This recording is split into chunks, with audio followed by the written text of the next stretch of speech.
À la suite des rapports avec tonton, je suis tombée enceinte. Non, reviens. Faut revenir. Marina, tu dis quoi? Marina, tu es enceinte. Marina, tu es enceinte. Evra, tu as osé. Seigneur Jésus, et le diable m'a eu. Oh Seigneur, Seigneur Jésus.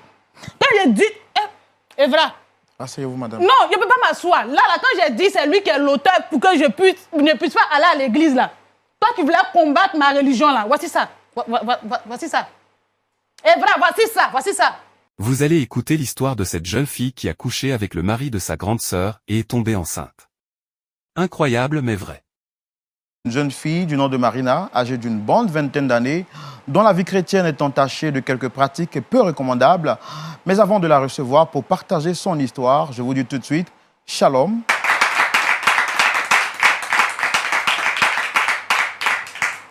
Bienvenue à vous tous, public également, bienvenue téléspectateurs, à vous tous qui nous suivez partout à travers le monde, la Côte d'Ivoire, la France, les États-Unis d'Amérique, l'Italie, le Congo-Brazzaville, Kinshasa, pour ne citer que ces pays-là. Merci de rester fidèles et de rester toujours connectés à la chaîne qui vous distille la lumière chez vous, à domicile et dans vos foyers. Comme d'habitude, nous sommes encore aujourd'hui là pour partager une nouvelle histoire avec toujours un public chaleureux et dynamique, mais surtout un pasteur consultant qui ne manque jamais à l'appel. Pasteur Tchoumou, shalom. Shalom, Roland. Ça fait vraiment un grand plaisir de vous retrouver aujourd'hui pour ce nouveau numéro de notre émission. Alors, comment vous allez, pasteur? Je vais bien et je voudrais dire que le plaisir est partagé de vous revoir chaque semaine. En tout cas, toute la gloire soit rendue au Seigneur Jésus. Oui. Parlant de pasteur Tchoumou, quelqu'un m'a dit je suis cette émission, j'aime bien cette émission à cause du pasteur Tchoumou. Il a une sagesse et il a des conseils qui touchent vraiment au centre même du problème. Pasteur, vous êtes une bénédiction pour cette émission. Merci beaucoup et je suis très touché. Et merci à cette personne-là. Et comme d'habitude, nous allons tout de suite recevoir notre premier invité de ce jour pour partager son histoire. Il s'agit d'une jeune dame du nom de Marina, je l'ai dit donc à l'introduction de mon débat. C'est une jeune dame qui viendra donc partager son histoire avec nous. Marina est âgée d'une bonne vingtaine d'années et elle est chrétienne depuis un certain moment. Elle vient donc pour partager son histoire avec nous. Elle aura tout naturellement besoin de notre soutien, très cher public. C'est pourquoi je voudrais donc vous demander de la recevoir avec des applaudissements, s'il vous plaît.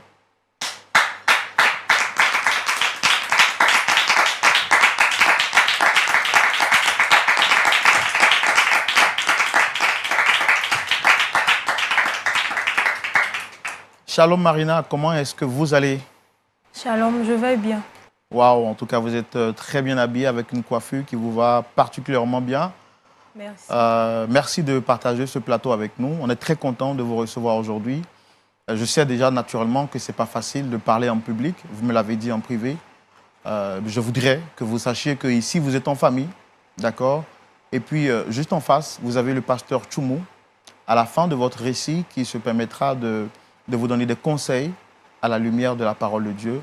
Et juste à côté du pasteur Tchoumou, vous avez le pasteur Iba et des frères et sœurs de l'église USO, Port-Boué Centre. Donc, sentez-vous à l'aise. Ici, vous êtes en famille. On n'est pas ici pour vous condamner, vous n'êtes pas au tribunal. Vous êtes chez vous à la maison. D'accord? D'accord. Comment vous allez? Je vais très bien, merci. Comment vous vous sentez aujourd'hui d'être sur le plateau de Point d'accord? Comment? Je me sens bien. Alors, depuis combien de temps déjà que vous êtes chrétienne, vous? Depuis très peu. Mais je ne suis pas trop ancrée dans la chose. Je vais à l'église les dimanches, mais je ne me suis pas encore trop ancrée dedans. D'accord. Si vous êtes là aujourd'hui, tout naturellement, c'est parce que vous avez une histoire à partager avec nous. Quelles sont les personnes que vous souhaitez convoquer aujourd'hui sur ce plateau? Je souhaite convoquer ma cousine et son mari. Votre cousine et son mari. Est-ce que vous avez un problème particulier avec eux? Non. Avec votre cousine, ça va bien? Oui, ça va. Avec son mari également, tout va bien? Oui, ça va. Mais pourquoi faire le choix de la convoquer ici aujourd'hui si tout va bien? Depuis un certain moment, je vis une situation très compliquée que je n'arrive pas à digérer, en fait. Et Allez-y, et c'est justement pour ça que vous convoquez Oui, votre cousine. oui, D'accord. Est-ce que vous êtes prêt aujourd'hui à les recevoir et pour les affronter? oui. Mais avant qu'il n'arrive, est-ce qu'on peut avoir la primaire de l'histoire? De quoi s'agit-il exactement? Depuis 3 mois déjà, j'habite chez ma cousine. Étant donné qu'elle n'est pas toujours à la maison, c'est moi qui fais les tâches ménagères, qui prépare la nourriture et tout. Et un jour, pendant qu'elle n'était pas là, elle était à l'église. J'ai fait la nourriture comme d'habitude. J'ai donné à son mari, il a fini de manger, j'ai débarrassé et je suis allée me coucher comme j'étais fatiguée. Pendant la nuit, j'ai entendu la porte s'ouvrir. Je me suis levée. Je n'ai vu personne. C'est après que j'ai senti quelqu'un sur moi. J'ai essayé de me débattre, mais je n'ai pas pu. À la suite de ces rapports-là, j'ai essayé d'en parler. Je semble être un peu perdu, excusez-moi. Vous avez dit que vous avez senti quelqu'un sur vous et vous avez essayé de vous débattre, mais vous n'avez pas pu. Vous nous parlez de rapport. Pour moi, il y a quelque chose qui cloche entre vous débattre et rapport.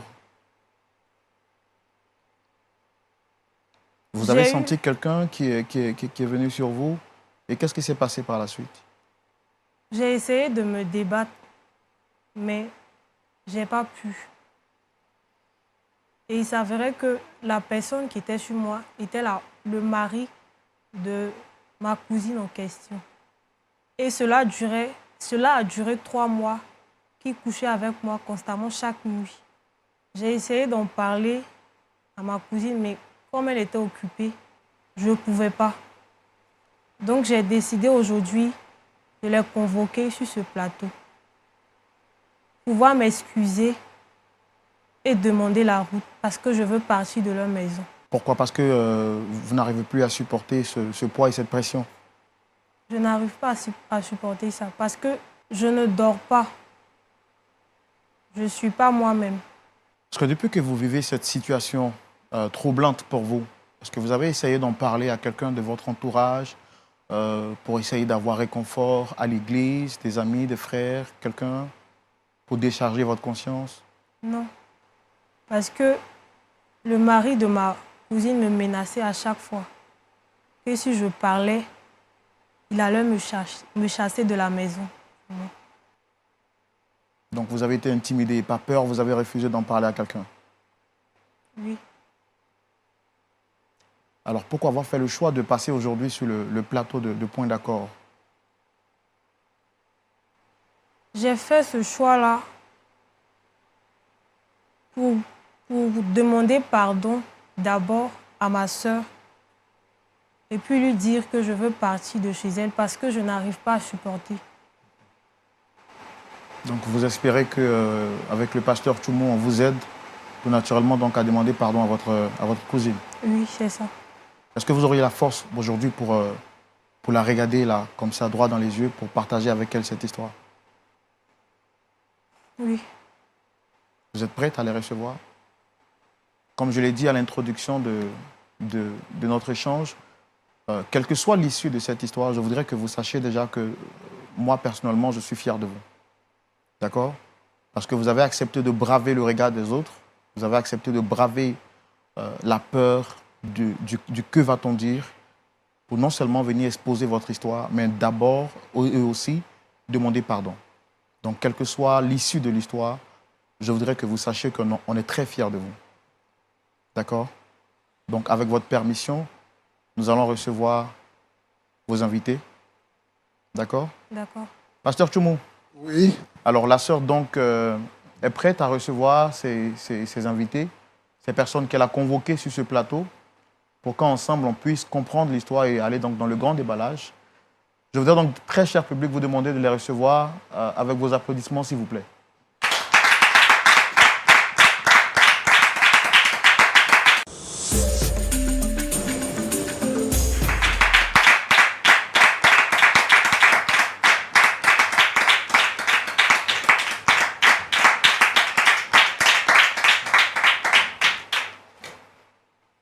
Shalom, comment vous allez? Shalom à vous. Vous allez bien, Par j'espère. la grâce de Dieu. Oui. Vous m'avez l'air un peu fermé. Ça va, ça va. Ça va? Et la journée, comment est-ce qu'elle s'est passée? Ça s'est bien passé, grâce à Dieu. Super. Je suppose que vous êtes marié femme. Effectivement. Oui, effectivement. Oui, parce qu'à voir le sourire qui se dégage, je sens l'amour dans l'atmosphère. Ça fait combien de temps déjà que vous vous connaissez en tant que vous êtes marié en tant que couple? 5 ans. 5 ans. 5 ans. Waouh. Je suppose que ce n'est pas facile, mais avec l'aide de Dieu. Oui, avec l'aide de Dieu, il y a des hauts, il y a des bas. Mais avec l'aide de Dieu, ça va. D'accord. Et qu'est-ce que vous, madame, vous a marqué personnellement pour accepter les avances de ce très bel homme juste à côté de vous?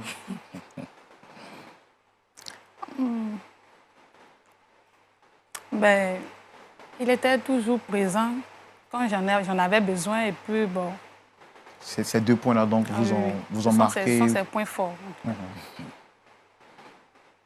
Avant de poursuivre donc, notre échange, je tiens à vous dire, madame, que vous êtes très bien habillée, Merci. avec une coiffe à l'africaine. C'est gentil. Alors, je suppose que vous connaissez la dame qui est juste à côté de vous. Oui, c'est ma cousine Marina. Je ne sais pas ce qu'elle fait ici, sur ce plateau. Bon. Marina. Vous avez au moins une idée de ce pourquoi vous êtes là? Ben non. Ce matin, on l'a laissée à la maison. À notre grande surprise, elle est ici. Bon, c'est vrai. Je ne sais pas. Hein. Je suis étonné de la trouver ici.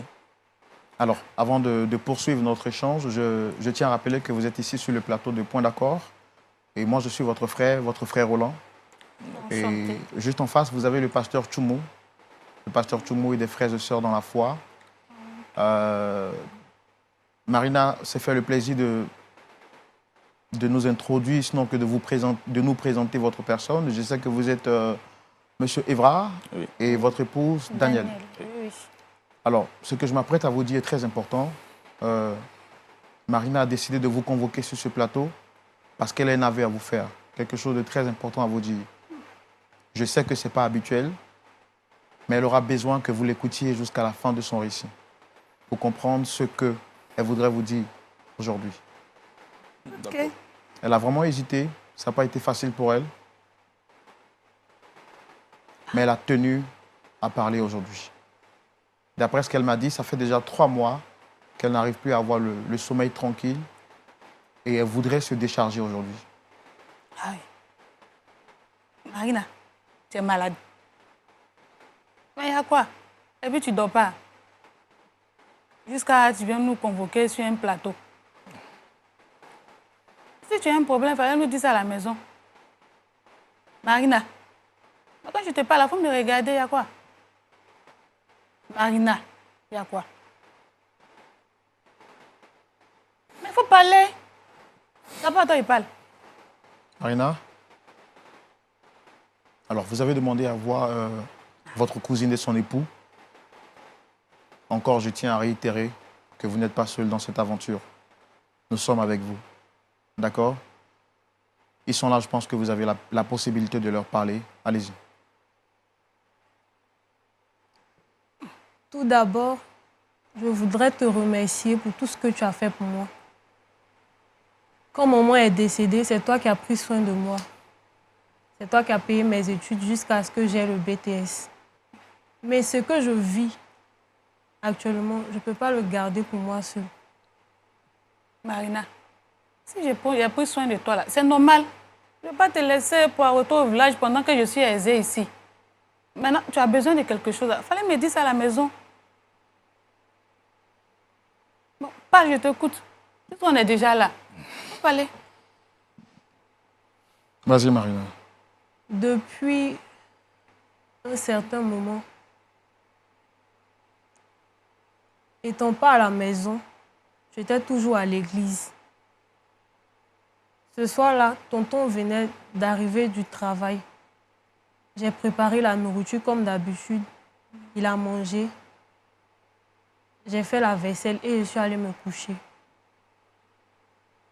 Tard dans la nuit, J'ai senti la porte s'ouvrir. Je me suis levée. Je n'ai vu personne. Je me suis recouchée. Et après que j'ai senti quelqu'un sur moi. Et cela durait 3 mois que cette personne a couché avec moi. Attends, Evra, quand je vais à l'église là, c'est vous deux que je laisse dans la maison là. Donc, attends, donc toi tu laisses quelqu'un entrer dans la maison, violer ma soeur, et puis tu peux même pas m'informer de ça, Evra. À ce que je sache, la porte est fermée chaque soir. Mais la porte est fermée, donc c'est mari de nuit ou bien, je sais pas, c'est fantôme qui vient. Comment ça tu sais pas? Je sais pas. Donc, imaginons si quelqu'un l'a tué, tu n'allais pas savoir parce que la porte est fermée. Oui. C'est elle qui dit que quelqu'un vient la violer chaque soir. Bon, je ne comprends pas. Marine, et puis toi aussi, tu as gardé ça dans ton cœur jusqu'à 3 mois. 3 mois, Marina. Donc, ça te plaisait chaque soir quand la personne vient sur toi, ça te plaisait. À chaque fois quand je veux te dire, tu n'es jamais là. Je suis toujours à l'église. Et la personne aussi me menaçait de ne rien dire. La personne, attends, Marina, la personne te menace et puis toi aussi, tu as fermé ta bouche jusqu'en 3 mois. Marina, même si tu ne pouvais pas me joindre là, tu ne pouvais pas aller à la police. D'ailleurs, même là, c'est qui même? Faut me dire son nom. Marina, dis-moi le nom de la personne pour qu'on puisse aller le convoquer. Tu ne vas pas rester seulement abuser de toi pendant 3 mois, Marina. Puis tu es dans la maison, tu ne dis rien parce que ça te plaît. Marina, c'est qui? Marina, qui est cette personne qui, pendant 3 mois, a eu des rapports avec toi? C'est mon tonton. Comment? J'ai pas saisi, tu as dit? C'est mon tonton. Ton tonton. Tonton, là, il n'a pas de nom, hein. C'est ton tonton. Parce que toi, tu es enfant, là, c'est tonton. Tonton, là, il y en a plein à Abidjan ici. Tonton, là, c'est qui, Marina?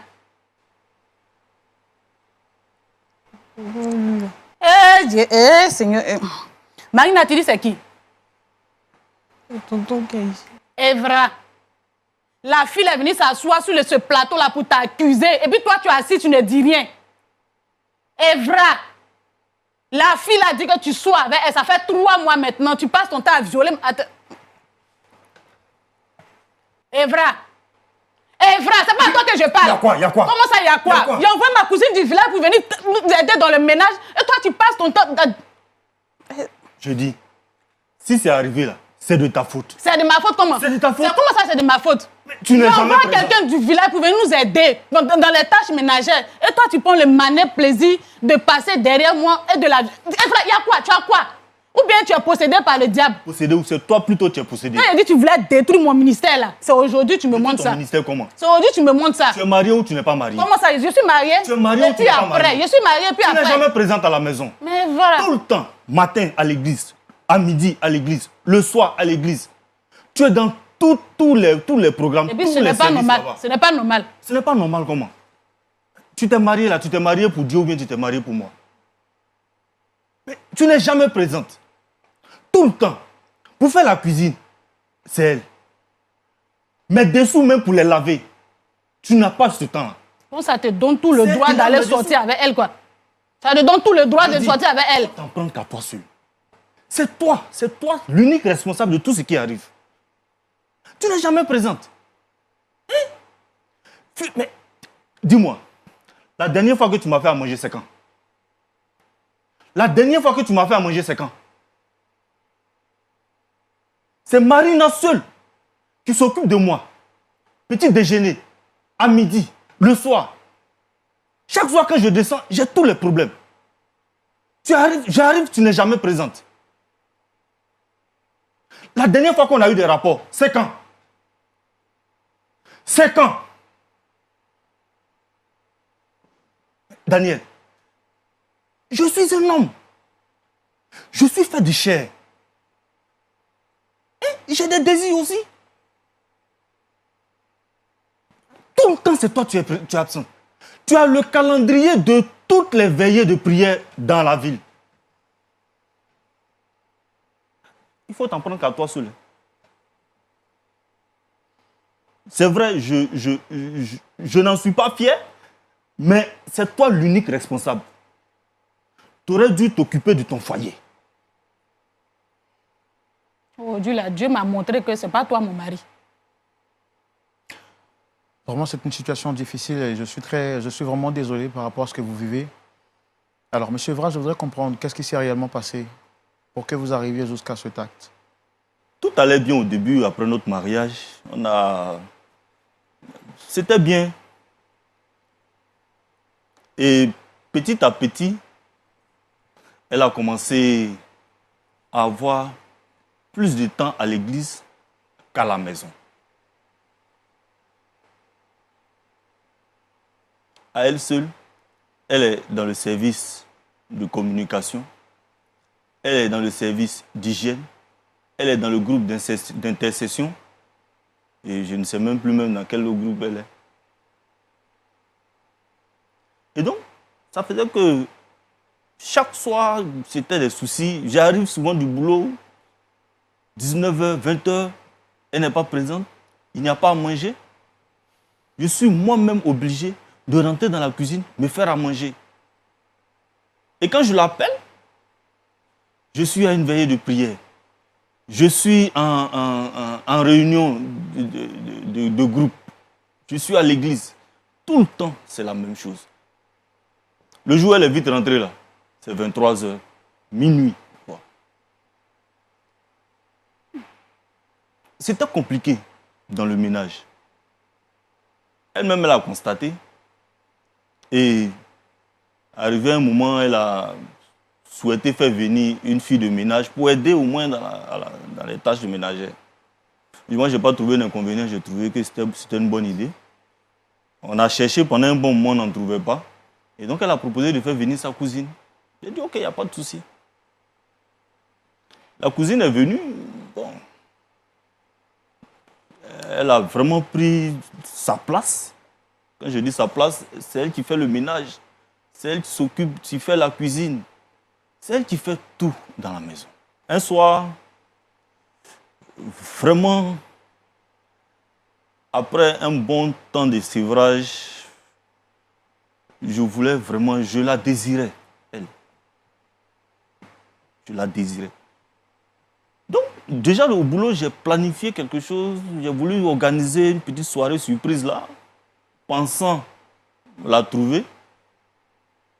J'arrive, elle n'est pas présente.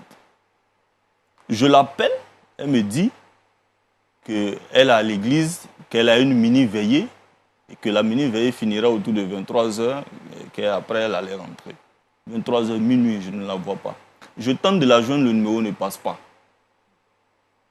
Après, je reçois un texto d'elle me disant que bon, la veillée a pris plus de temps que prévu, donc elle ne pourra pas rentrer, qu'elle allait rentrer le matin. J'étais vraiment déçu. En même temps, en colère. Nous n'étions que deux dans la maison. Ce jour-là, vraiment, comme on le dit, je voulais me libérer. Malheureusement, au lieu de la voir comme la cousine de ma femme, je l'ai vue autrement. Et ce qui devait arriver, arriva. Vraiment, je n'en suis pas fier. Mais comme je le dis, l'unique responsable, c'est elle. La question que je voudrais vous poser, est-ce que la première fois, quand l'acte est arrivé, est-ce que vous avez pris le temps d'échanger avec votre épouse après avoir commis cet acte dont vous n'êtes pas fier tout naturellement? Oui, franchement, je n'en suis pas fier. Difficile parce que elle-même, on a depuis quelque temps, s'asseoir et communiquer comme ça, c'était devenu difficile. J'ai tenté de renouer les choses par un des responsables à l'église là. Mais malheureusement, ça n'a pas eu l'effet escompté. Voilà. Donc, vraiment, la communication même était difficile. Donc, je n'ai pas pu avoir d'échange même avec elle sur ce point-là. Et comment vous viviez cette situation difficile dans votre vie de tous les jours, au travail, avec vos amis? Naturellement, au travail, c'était compliqué. Quelqu'un qui était tout joyeux au départ, petit à petit, se rend compte qu'il a toujours la mine serrée. Et mon rendement même à l'église, au travail, c'était compliqué. C'était plus ça. Ma vie même de prière, là, a pris un coup. Ma vie de prière même a pris un coup. Vous voyez, je ne prie plus comme avant. Donc, sincèrement, la relation, les difficultés qu'on traverse là, ont un impact négatif sur ma vie professionnelle là même. Et puis, ma vie religieuse même là, c'est compliqué. Ma vie chrétienne, c'est compliqué. Voilà. Merci de vous être libéré. Alors, Dame Daniel, pourquoi avez-vous fait le choix de permettez-moi l'expression, de négliger votre foyer au profit de l'œuvre de Dieu entre griffes?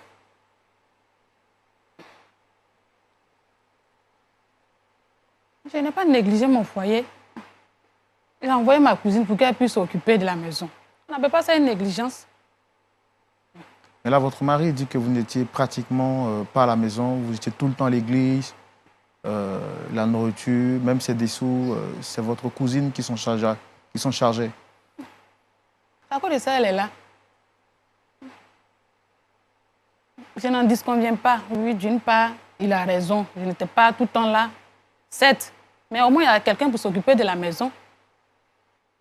J'ai dit, Marina, viens travailler. Je n'ai pas dit, Marina, viens me remplacer.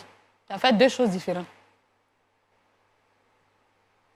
Est-ce que par moment, votre mari, quand il vous parlait, quand il vous faisait des observations par rapport à votre comportement, est-ce que vous avez tenté d'arranger les choses? Je lui ai dit, au commencement, là, Dieu a dit dans sa parole, c'est lui d'abord. Voyez là, après.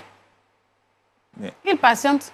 Dans cette même Bible-là, il est écrit aussi que la femme, là, elle quittera son père et sa mère pour s'attacher à un homme et les deux formeront une seule chair.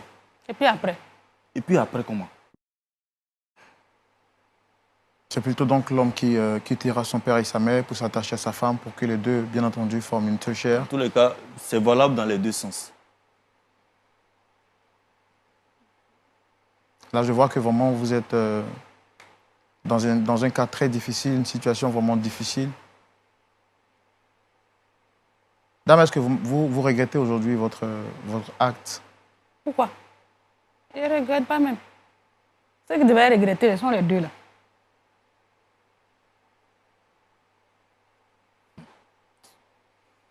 Pourquoi je vais regretter?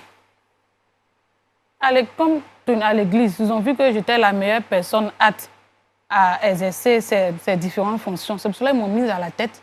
Non, je ne me suis pas levée comme ça pour dire que oui, je veux être responsable de chorale, intercession, veiller. Non, ça ne se fait pas. Aujourd'hui, tu viens t'asseoir gaillardement, c'est ta faute, c'est ta faute. Mais c'est de ta faute. Pourquoi tu ne veux pas admettre?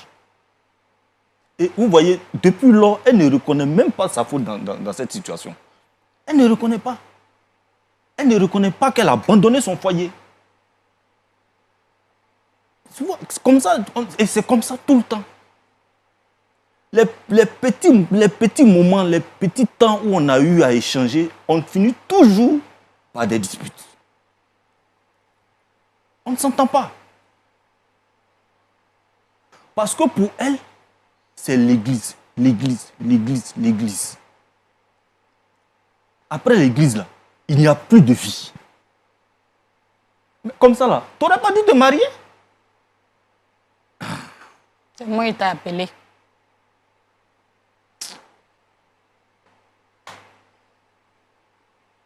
Vraiment, nous sommes dans une situation, comme je l'ai dit, vraiment une situation très difficile. Marina, comment tu te sens après avoir vidé ton sac? Tu t'es libérée totalement? Non. Tu as encore quelque chose d'autre à rajouter? Attends, il y en a encore. Dis-nous, qu'est-ce que tu voudrais encore ajouter? À la suite des rapports avec tonton, Je suis tombée enceinte. Non, non, reviens. Faut revenir. Marina, tu dis quoi? Marina, tu es enceinte. Marina, tu es enceinte. Evra, tu t'as osé. Seigneur Jésus, le diable m'a eu. Oh Seigneur, Seigneur Jésus. Quand j'ai dit, Evra. Asseyez-vous, madame. Non, je ne peux pas m'asseoir. Là, quand j'ai dit, c'est lui qui est l'auteur pour que je ne puisse pas aller à l'église, là. Toi qui voulais combattre ma religion, là. Voici ça. Voici ça.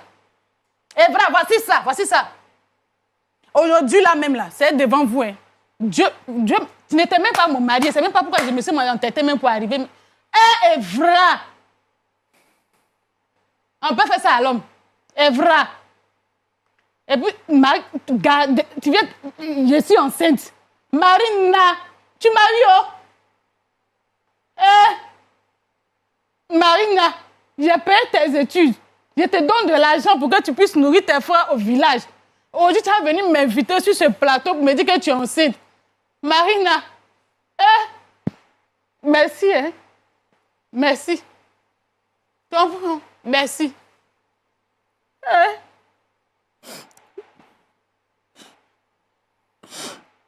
Marina, tu m'as dit, oh. Il a raconté quoi à l'église?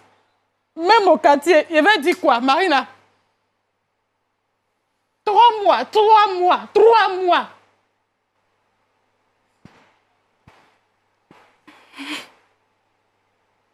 Eva, merci, oh. Merci. C'est une situation vraiment très difficile, vous le constatez, vous le suivez avec nous. C'est une histoire avec beaucoup de surprises. Marina, la cousine de Daniel, est enceinte. Je dois donc passer la parole au public pour recevoir quelques avis.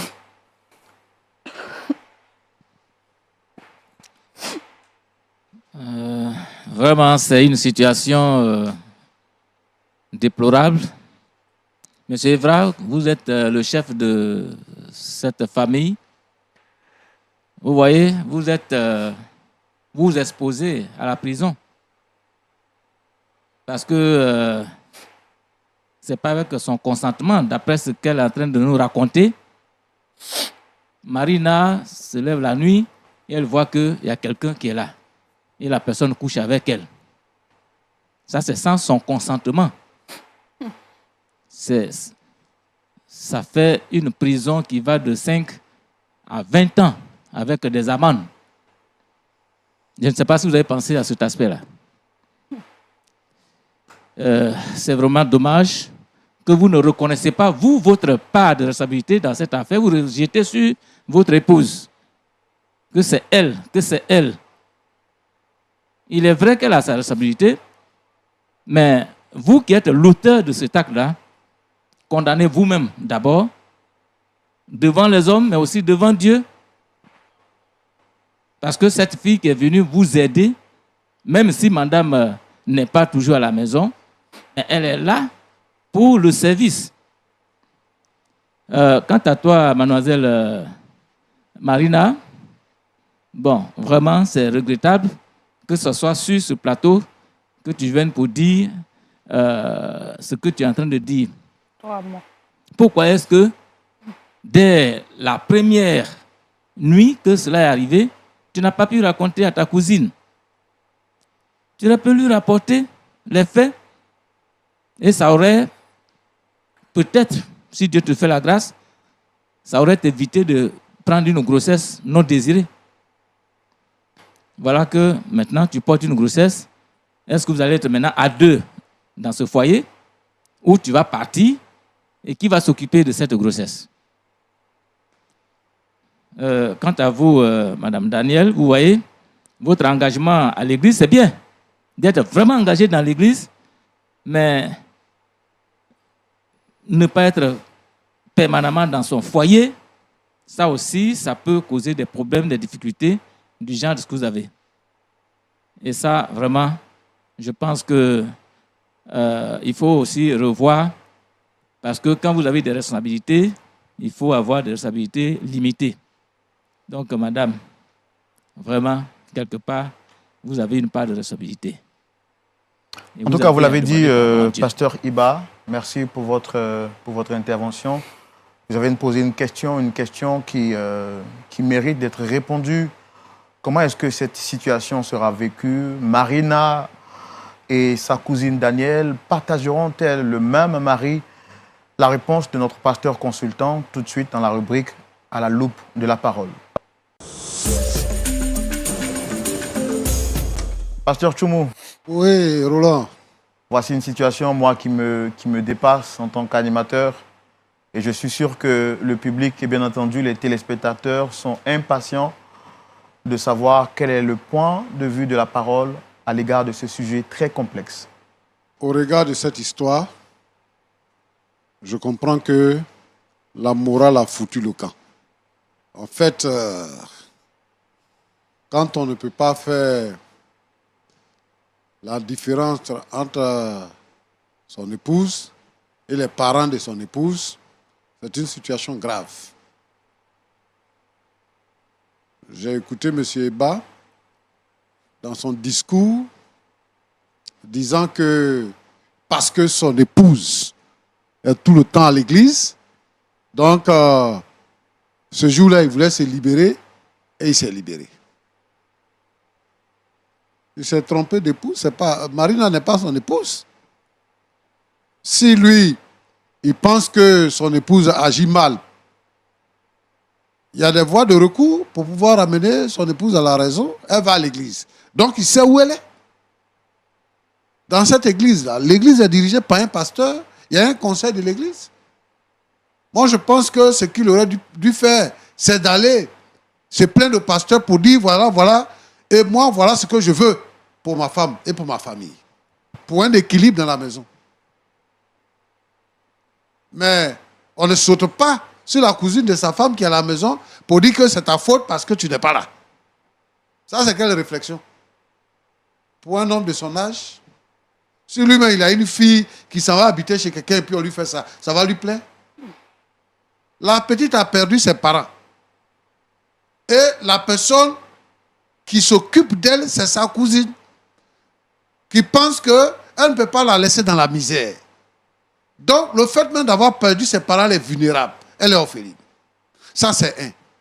De deux, elle est très jeune et elle habite chez sa cousine et chez son tonton. Donc, à votre avis, qu'est-ce qu'elle peut faire? Elle ne peut que céder. Le monsieur, il vient pour la violer la nuit, avec menace tous les soirs, pendant que sa femme est à l'église. C'est parce que la situation lui convient. Il y a longtemps, lui, il convoitait la petite là. Et donc, ça l'arrange quand sa femme est à l'église. Pour venir nous dire ici que c'est parce que tu es à l'église. Non, si les choses changent, toi aussi prends une position pour dire non, pour tant, je ne suis pas d'accord, nous tous on est chrétiens. Donc, je ne veux pas que tu fasses comme ça. Je veux inviter ceux qui reçoivent les parents de leurs femmes à la maison. Je veux les inviter à être conscients. À être conscients. La petite soeur de ta femme, elle est chez toi, tu l'enceintes. La cousine de ta femme, elle est chez toi, tu l'enceintes. La bonne vient travailler pour vous, tu l'enceintes. Ta femme est là. Vous êtes mariés, vous êtes promis, fidélité, tout ça. Et puis bon, maintenant, tu fais ça. Bon, mon ami, si tu vas ailleurs pour aller te libérer, c'est bon. Tu n'as pas besoin de venir violer la petite qui est chez toi pour dire que tu te libères. Et puis tu es fier. Tu t'assois là, et puis tu dis, c'est ta faute, c'est ta faute. C'est de la plaisanterie que tu fais. C'est enfantin. C'est pas normal. La pauvre femme qui se dit, moi j'ai un mari, qui est fier de son mari dans le quartier, qui est fier de son mari à l'église. Quand les gens sont assis là, on dit, Madame Eba, elle est contente. Ya! Eba lui-même là, il fait chat noir. Ma petite Yakou, à t'écouter, ce n'est pas de ta faute. Et si tu as le courage de parler de ça, c'est que vraiment tu es peiné. Mais comme ça fait 3 mois qu'il vient coucher avec toi, tu n'as jamais parlé de ça. Hein? Parce qu'à partir d'un certain moment donné, toi-même, ça a commencé à te plaire. C'est parce que maintenant il y a grossesse, tu ne sais pas comment tu vas faire, tu dis que tu viens faire un aveu. Si tu es chez quelqu'un et que quelqu'un l'avait couché avec toi, ta chambre là, il n'y a pas de clé. Si tu dors là, tu ne peux pas fermer la clé. Bon, maintenant, si on vient et qu'il y a eu quelque chose qui s'est passé, prends ton courage. Pendant que lui, il est au travail là. De toute façon, tu es venu t'asseoir sur le plateau là. Il faut dire à ta cousine, elle va chercher solution. Tu ne lui dis pas, tu gardes ça. Et puis pendant 3 mois, tu couches avec lui tout le temps. Jusqu'à grossesse sort. L'enfant qui va naître là, c'est quel enfant maintenant? Roland, ce sont des situations compliquées. Ouais. Et je vais dire à Daniel, je pense à quelque chose. En tout cas, quand on te regarde, on sent que tu es pieuse, habillée correctement, avec un gros foulard, sans maquillage, rien. On sait que tu es une femme pieuse. Dans la vie, là, il faut connaître les priorités dans la vie. Toi, tu n'as pas créé église, hein, tu n'as pas fondé église. C'est l'église de quelqu'un, tu es dedans. Tu vas à l'église. Et tu charges l'église là comme ton foyer que tu as chargé. Tu charges l'église. Dans tous les groupes, tu es dedans. Avant même de partir à la veille, tu ne dis pas à ton mari. Il dit, oh, tu es sûr que c'est à l'église que tu vas. Toutes les nuits où tu fais veiller, tu dors là-bas. C'est vous qui gâtez le nom des pasteurs là. C'est à l'église que tu vas. Tu as sacrifié ton foyer. Tu as négligé ton mari. Il t'a fait mal. Il peut aller dehors pour chercher femme. Il a cherché ta cousine. C'est que tu t'occupes d'elle là. C'est-à-dire que c'est une plaie qui ne peut pas guérir. Vous êtes dans la même maison, vous êtes dans la même famille. C'est ta soeur. Et puis l'enceinte, l'enfant va naître et puis tu vas le regarder. Parce que toi, tu ne sais pas que quand on va à l'église là, il y en a des priorités. Moi, je n'autorise pas qu'une personne puisse se retrouver dans plusieurs groupes en même temps, dans l'église. Et puis moi, chez moi, il y a des heures. Quand l'heure arrive, vous devez rejoindre votre foyer, votre mari. On vient à l'église pour prier. Si on a prié aujourd'hui, demain on va prier encore. On ne peut pas passer tout le temps là-bas. Je demande aux femmes comme Daniel, qui pensent que quand on dit que c'est l'église là, donc c'est fini, on est dédouané. On n'est pas dédouané. Hein? On n'est pas dédouané. Le Seigneur Jésus présente le diable comme un lion rugissant qui rôde. Il rôde.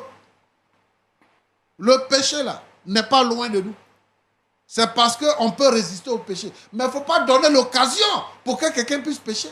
Tu prends ta cousine, tu la mets à la maison. Elle n'est pas vilaine, elle est jolie. Elle est dans la maison. Elle circule dans la maison avec les rondeurs. Le monsieur, il est là, il la regarde tout le temps. Toi-même, tu n'es pas là. Et lui-même, là, il est serré la nuit. Qu'est-ce qu'il fait? Il fait ce qu'il a fait. C'est pour ça qu'il dit que c'est de ta faute. Moi, je veux que tu puisses revoir ta position. Maintenant que c'est gâté là, il faut revoir ta position. S'il y a des femmes qui nous suivent, qui mettent l'église avant leur foyer, je vais les interpeller ici pour dire que le foyer avant tout. Dieu là, c'est lui-même qui a pensé et qui a décidé de mettre le foyer là. Si tu ne peux pas diriger ta propre maison, comment tu peux diriger l'église? L'église, la maison est à l'image, c'est-à-dire que Dieu nous donne une famille à diriger pour que nous soyons capables de diriger l'église. Et dans l'église, chaque personne a ses responsabilités. Je veux que chacun reste à sa place dans l'église. Si tu es diacre, tu restes à ta place de diacre. Tu es diaconesse, tu restes à ta place de diaconesse. Si tu es ancien, tu restes à ta place d'ancien. Si tu chantes dans la chorale, reste à ta place de choriste. Il ne faut pas venir prendre toutes les places dans l'église. Pour prouver quoi? Voilà où ça nous conduit. Alors Roland. Oui, pasteur. Je veux dire que ce problème-là, les gens viennent pour nous présenter leur cas ce soir, mais il y a beaucoup de problèmes comme ça dans les foyers. Il faut que les gens soient conséquents et qu'ils soient des gens qui glorifient le Seigneur. n'aie pas trouvé une occasion de chute. Parce que ça, c'est un scandale. Et le Seigneur Jésus dit, le scandale va venir, mais malheur à celui par qui il vient. Donc, je veux que chaque personne, membre de l'Église, soit conscient pour rester à sa place, pour ne pas créer des scandales. Que Dieu vous bénisse. En tout cas, pasteur, vous l'avez dit, c'est un scandale, un gros scandale. La question qu'on se pose aujourd'hui, c'est que deviendra l'enfant qui naîtra donc de cette grossesse? Merci pour vos paroles qui nous ont fait vraiment un grand bien. Je voudrais donc redonner la parole à Marina. Comment tu te sens après les paroles du pasteur? Je me sens libérée. Moi, je sais que c'est vraiment pas facile, mais on va parler un peu plus fort, s'il te plaît. Je me sens libérée et je me sens bien qu'auparavant. Tu ne regrettes donc pas d'être passé sur ce plateau? Non. Je ne regrette pas. Alors, si tu as un dernier mot à dire à toutes ces personnes qui te regardent, à ces filles qui pourraient être dans la même condition que toi, ce serait lequel? Je voudrais dire à toutes les filles qui sont dans la même situation que moi, quel que soit le problème, de vous approcher d'un homme de Dieu pour lui parler. Je sais que ce n'est pas facile, mais avec Dieu, tout est possible. Ça n'a pas été ton cas parce que si tu avais consulté un homme de Dieu dès les premiers instants, on ne serait pas arrivé là aujourd'hui. On te l'a dit, on n'est pas là pour te condamner. Je pense qu'avec le pasteur Tchoumou, tu auras un entretien, un suivi particulier pour t'aider vraiment à sortir de cette dépression. Et puis Dieu trouvera une solution. Dame Danielle, après les conseils du pasteur, est-ce que vous reconnaissez finalement que vous avez eu à fauter? Oui, je reconnais que j'ai eu à délaisser le foyer, pensant que, bon, Dieu d'abord, et puis après. Mais après ces conseils, j'ai vu que bon, j'ai poussé mon mari à des extrêmes. Donc pour cela, je vais essayer de remédier en étant souvent présente à la maison. Je sais que ce n'est pas facile. La grossesse, elle est déjà là. Nous sommes des chrétiens, on ne peut pas recommander l'avortement. Est-ce que vous allez trouver la force en vous pour pardonner à votre cousine? Parce que c'est pour ça qu'elle est là aujourd'hui. La grossesse est déjà là. On est en Afrique. On va faire avec. Quand l'enfant naîtra, bon, je ne peux pas la chasser. Je ne peux pas la mettre dehors puisque c'est moi qui m'occupe d'elle, compte tenu de sa situation. Bon, elle va rester avec nous jusqu'au thème de la grossesse. On verra. Dieu fait grâce. Bon, on va voir. Monsieur Evra, je vous sens vraiment triste. Je suppose qu'après les paroles du pasteur Tchoumou, vous venez de vous rendre compte de l'ampleur de votre erreur. Si vous avez un dernier mot à dire, ce serait lequel? Moi, je regrette. Du fond du cœur, je le regrette vraiment. Le mot que je vais trouver ici c'est pardon.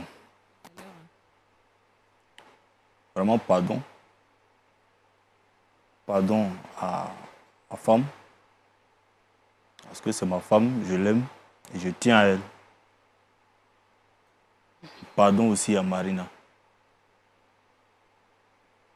Parce que ce n'était pas... Elle ne l'a pas voulu. Je l'y ai obligé. Donc, pardon.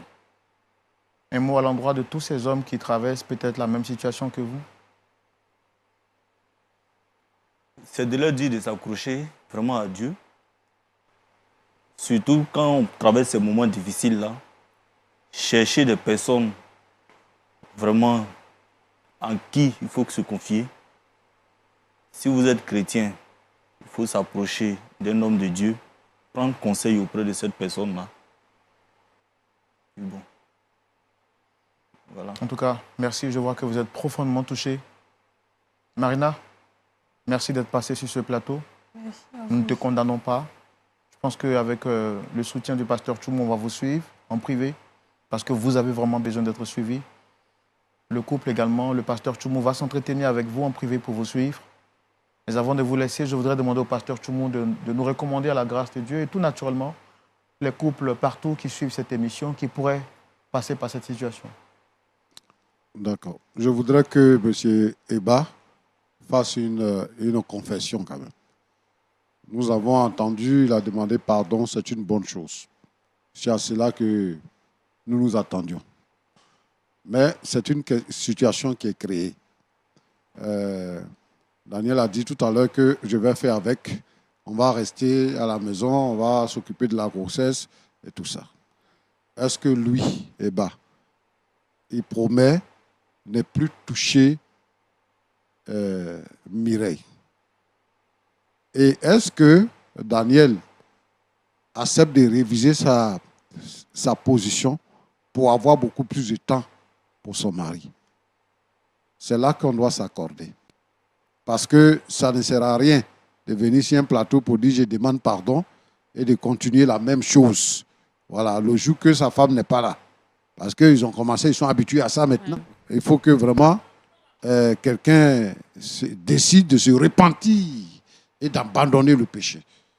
Donc, si on a cette confession-là, on va prier aisément pour partir.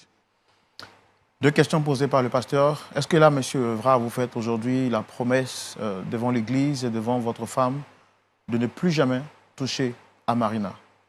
Je fais cette promesse de ne plus jamais la toucher. Vraiment, devant toute la nation, je fais cette promesse-là. Je ne la toucherai plus jamais. Dame Daniel, est-ce que vous faites aujourd'hui la promesse de revoir votre position par rapport à votre attitude et votre engagement qualifié de trop un peu de zèle, un zèle supérieur? Oui, oui. Je fais la promesse pas d'abandonner totalement, mais de me libérer pour être plus présente dans mon foyer, pour mon mari et pour les enfants. Afin que la paix et l'harmonie reviennent. On ne parle pas encore sur ces histoires. Moi, je promets d'être présente dans le foyer. Est-ce que vous promettez que derrière la caméra, vous n'allez pas chasser Marina? Non, non. Je ne veux pas la chasser. C'est vrai, c'est un coup dur. Et en partie, c'est ma faute si cela est arrivé. Bon. On prie que le Saint-Esprit nous donne la force de pouvoir surmonter cela. Merci beaucoup. Merci. Pasteur? Oui, Roland. Je pense que c'est bon. Merci d'être resté jusqu'à cette heure, jusqu'à ce temps précis. Vous suiviez à présent l'histoire de la jeune, belle Marina, âgée d'une bonne vingtaine d'années, qui est venue chez sa cousine, a été victime pendant 3 mois de relations avec son parent, qui n'est rien d'autre que le mari de sa cousine. Ils sont donc venus sur ce plateau pour trouver un point d'accord. Gloire soit rendue à Dieu, parce qu'avec les conseils du pasteur Tchoumou, Dame Daniel a reconnu que son attitude a poussé son mari à commettre cet acte qui est un inceste. Et également, M. Evra a reconnu que même si sa femme l'avait délaissé, il n'avait pas le droit de commettre cet acte qui est hors de la parole de Dieu.